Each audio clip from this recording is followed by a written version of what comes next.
सभी को नमस्कार। मैं राजकुमार विश्वकर्मा। लगातार देख रहे हैं आप कि चुनावी मुद्दों को लेकर के कितना संघर्ष यहाँ पर हो रहा होता है। भाई संघर्ष की अगर हम बात करते हैं तो संघर्ष भी कैसा, भाई अगर क्षेत्रीय मुद्दे हैं और क्षेत्र को लेकर के अगर बात न की जाए तो फिर कैसा तर्क वितर्क। भाई यहाँ पर ऐसा है कि सत्ता पक्ष के लोग हों या फिर विपक्ष के लोग हों, कहीं ना कहीं पर अपने राजनीतिक मायने में सभी लोग अपनी बात रखते हैं। अब होने वाले इस बार के लोकसभा चुनाव को मैं बात कर रहा हूँ, वर्ष 2024 का लोकसभा का चुनाव सामने है। चुनाव की नजदीकियां बढ़ती होती हैं और यहाँ पर लोगों ने सवाल खड़े किए कि भाई अगर संसदीय क्षेत्र का चुनाव है तो सांसदों के माध्यम से क्षेत्रों को क्या मिला होगा। तो भाई क्षेत्र की जानकारियां भी होनी चाहिए, क्योंकि अगर हम शहडोल संभाग की बात करते हैं तो अंतिम छोर इसका बड़वारा विधानसभा और उधर कोतमा विधानसभा अंतिम क्षेत्र, 4 विधानसभा को लेकर के एक हमारा संसदीय क्षेत्र बनता है। तो आज हमारे साथ इस छोटी सी खास चर्चा में यहाँ पर हमारे साथ खेमचंद यादव भी हैं, जो कि भारतीय जनता पार्टी से जुड़े हुए हैं, राजनीति से जुड़े हुए हैं और एक यूथ आइकॉन भी है। मैं जानना चाहूँगा खेमचंद जी की इस क्षेत्र को आप कितना करीबी से जानते हैं और यहाँ पर आपको क्यों ऐसा लगता है कि सांसद के द्वारा बहुत सारे काम किए गए हैं। सभी दर्शकों को सादर नमस्कार।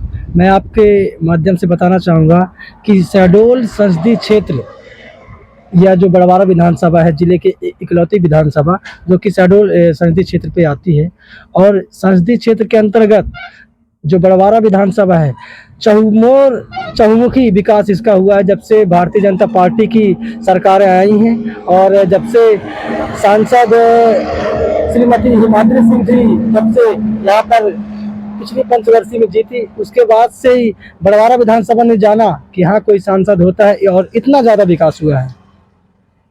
देखिए क्या है, एक तरफ सरकार बहुत सारी बातें करती है, क्योंकि अगर हम बात करें देखिए स्टेट गवर्नमेंट हो या सेंट्रल की गवर्नमेंट हो, तो भाई ऐसा है कि सेंट्रल गवर्नमेंट के पास भी कई सारे ऐसे बेसिक मुद्दे होने चाहिए जिनको लेकर के काम करना चाहिए। जैसे हमारे पास एक सवाल होता है बेरोजगारी को लेकर के, भाई बेरोजगारी चरम पर होती है, महंगाई भी लगातार बढ़ती जा रही होती है, तो सबसे पहला मुद्दा तो यहाँ पर बेरोजगारी का आता है। तो बेरोजगारी के लिए क्या है आप लोगों की तरफ से प्रायोरिटी दी जा रही है, कैसे आप लोग क्षेत्र में क्या है? हमारी सरकार के द्वारा स्वरोजगार हेतु कई ऐसे रोजगारोन्मुखी प्रशिक्षण खोले जा रहे हैं और जो लायक हैं उनको बकायदा ट्रेनिंग दी जा रही है। अभी हाल ही में कटनी कलेक्टर श्रीमान अभी प्रसाद जी के द्वारा मिशन ड्रोन के तहत, मतलब मिशन पंख के तहत ड्रोन प्रशिक्षण का जो कार्य है वो युवाओं को सिखाया गया है।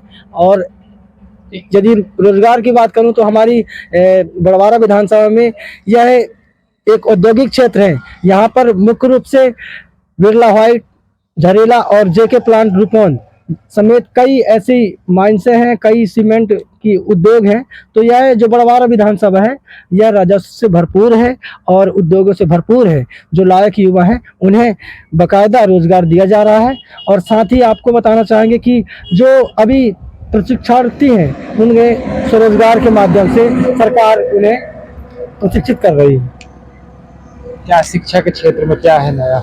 शिक्षा के क्षेत्र में मैं आपको बता दूं कि बड़वारा विधानसभा जिले की इकलौती ऐसी विधानसभा है, जिले की नहीं अपितु मैं तो प्रदेश में गिना दूंगा कि 4 महाविद्यालय अपने इस बड़वारा विधानसभा में है। 4 महाविद्यालय किसी इकलौते विधानसभा में हो तो आप हमें बताइएगा। शिक्षा के क्षेत्र में निसंदेह अभी 35 करोड़ की लागत से सीएम राइज निर्माणाधीन है और शासकीय महाविद्यालय बड़वारा में अभी ऐसे कई अतिरिक्त जो 10 अतिरिक्त भवन और सिलौली में, ढीमरखेड़ा में, पानुमरिया में बिल्कुल बाकायदा शिक्षा के क्षेत्र की बात कही जाए तो शिक्षा के क्षेत्र में बड़वारा सदैव अग्रणी। आपके पास का ही एक क्षेत्र होता है विलायत कला में आप जा करके अगर जानकारी निकालना चाहें तो आपको ये बात पता चलेगी कि वहाँ पर स्कूल, पहली बात तो 12वीं तक वैसे शासकीय विद्यालय है नहीं, और अगर हैं भी तो सिर्फ और सिर्फ एक सिलेबस होता है आर्ट, उसके लिए किसी तरह कोई पहल नहीं।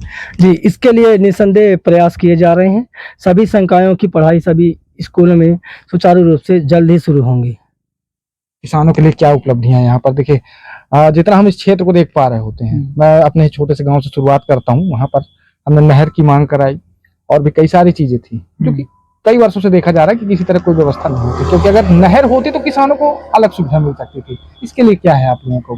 जी, ये निसंदेह आपने बहुत ही अच्छा प्रश्न खड़ा किया है कि नर्मदा का जल बड़वारा में एक दिन अवश्य आएगा। इसके लिए बाकायदा प्रशासनिक रूप से तैयारी की जा चुकी है। अब पानुमरिया ढीमरखेड़ा तरफ लिफ्ट एरिगेशन और यहाँ अपने देवजटाई के कई क्षेत्रों में नर्मदा का जल जल्दी शुरू होगा।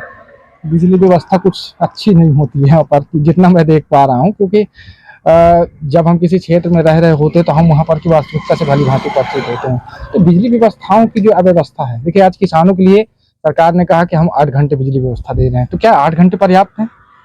भाई मुझे लगता है कि और ज़्यादा होना चाहिए था समय सीमा। जी, आपने सही बात किया है। 8 घंटे बिजली किसानों को ही मिल रही है और निसंदेह हमारी सरकार का यह प्रयास रहेगा कि किसान ही अन्नदाता ही इस देश का जनक होता है। निसंदेह उसके लिए भी हमारी सरकार क्यों ना एक अलग से विकल्प करती आ रही है। आप देख रहे हैं कि सोलर एनर्जी के माध्यम से किसानों को प्रेरित किया जा रहा है कि आप बिजली की बचत करते हुए और 24 घंटे अपने पंप को चलाएं और सोलर कनेक्शन कराएं। उसमें भी सरकार हमारी बाकायदा छूट प्रदान करती है किसानों को। सब्सिडी दे रहे, कितना क्या मतलब इनका आयात निर्यात का क्या सिस्टम है? इसमें भी हमारी सरकार द्वारा 25 से 30% इनको छूट दी जाती है सोलर एनर्जी पे। आप लोगों की गवर्नमेंट ने एक योजना लाई, विश्वकर्मा योजना, क्या है इसका?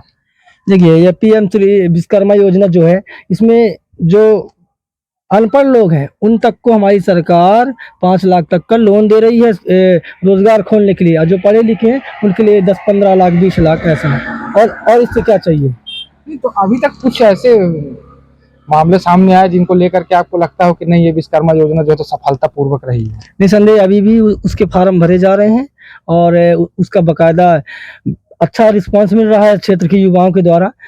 लगातार उनकी बिल्कुल रुचि दिखाई दे रही है स्वरोजगार के प्रति। निसंदेह जब उनके पास पूंजी होगी तो एक अच्छा अपना रोजगार खोलेंगे और इससे हमारे देश की ही नहीं अपितु उनके साथ साथ हमारे देश की भी अर्थव्यवस्था में सुधार होगा। और कुछ कहना चाहेंगे? जी, और हम यही कहना चाहेंगे कि माननीय सांसद श्रीमती हिमाद्री सिंह जी के द्वारा इतने काम किए गए जितने कभी भूतो न भविष्यति, न कभी नहीं हुआ, आगे तो होंगे। विकास की गंगा बहेगी। आप देख लेंगे यहाँ इंटीरियर क्षेत्र आदिवासी अंचल, ये जो चिरौली से लेकर कारीवराय तक का, जो जंगलों में जहाँ कभी एम्बुलेंस नहीं जा पाती थी, हमारी सरकार के द्वारा वहाँ पर 6-6 करोड़ की रोड पास की गई और रोड बनकर तैयार हो गई। अब भदौरा जैसा जो कि एक टापू है, उसके उस तरफ उमरार नदी है और यहाँ महानदी है बीच में भदौरा, वहाँ पर हमारी सरकार के द्वारा महानदी पुल प्रदान किया गया और वो बनकर तैयार भी हो गया। इस तरह से पानुमरिया ढीमरखेड़ा क्षेत्र में देखेंगे तो आप बेलकुंड नदी, जहाँ पर लोग बिल्कुल घिर जाते थे बरसात में, उनका आवागमन अवरुद्ध हो जाता था, वहाँ पर भी हमारी सरकार के द्वारा तकरीबन 10 करोड़ की लागत से सेतु निर्माण किया गया है। देखिए, ये आपका क्षेत्र महानदी का क्षेत्र होता है, बड़ी विशाल आयकार नदी हुआ करती थी कभी। आज यहाँ पर जल स्रोत धीरे धीरे जो है तो निचले स्तर पर आ रहा है। अब जल स्रोत कम होने की वजह से हो सकता है आसपास के क्षेत्रों में बड़ी दिक्कत हो आने वाले समय पर। जी, आपने बहुत ही अच्छा मुद्दा उठाया है कि जल स्रोतों में बेशक यहाँ पे कमी आ रही है और उसके लिए तो पर्यावरण जो ग्लोबल वार्मिंग है उस पर भी यह डिपेंड करता है। एटमॉस्फेयर ऐसा है। मैं तो सभी क्षेत्रवासियों सभी से, जितने दर्शक हैं उनसे निवेदन करूंगा कि पर्यावरण के प्रति सचेत रहें और अधिक से अधिक वृक्षारोपण करें ताकि हमारा जो वाटर लेवल है वह बना रहे। ये थे हमारी छोटी सी चर्चा। और इसके बाद क्योंकि लोकसभा का चुनाव सामने होगा, लोकसभा के चुनाव में तमाम कई सारे मुद्दे जुड़ते हैं, क्योंकि शहरों एक संभाग का भ्रमण करना कोई छोटी बात तो होती नहीं है। और यहाँ पर ऐसा नहीं कि सारी सुख सुविधाएं या कहा जाए कि मूलभूत सुविधाएं जो है तो पूरी तरह से कंप्लीट होती है, उसके अलावा भी कई तरह की व्यवस्थाएं भी होती हैं। ठीक है, लोगों का प्रयास था, सरकार का भी प्रयास बेहतर था, लेकिन कहीं ना कहीं पर आज एक जागरूकता की जो कमी होती है, वो जागरूकता की कमी आज हर तरफ देखी जा सकती है। तो चलिए, इसके साथ जो है तो अगली कड़ी में हमारी मुलाकात फिर होगी कुछ ऐसी खास चर्चाओं के साथ। लोकसभा चुनाव का चुनावी परिणाम क्या होगा, आने वाला समय तय करेगा, किस तरह के आगामी परिणाम होंगे, ये तो जनता पर तय होता है। और जनता किस तरह के परिणाम सामने लाकर रखेगी, किसे चुनेगी, कौन पहली पसंद होगा, ये आने वाला समय तय करेगा। तो मैं राजकुमार विश्वकर्मा, धन्यवाद।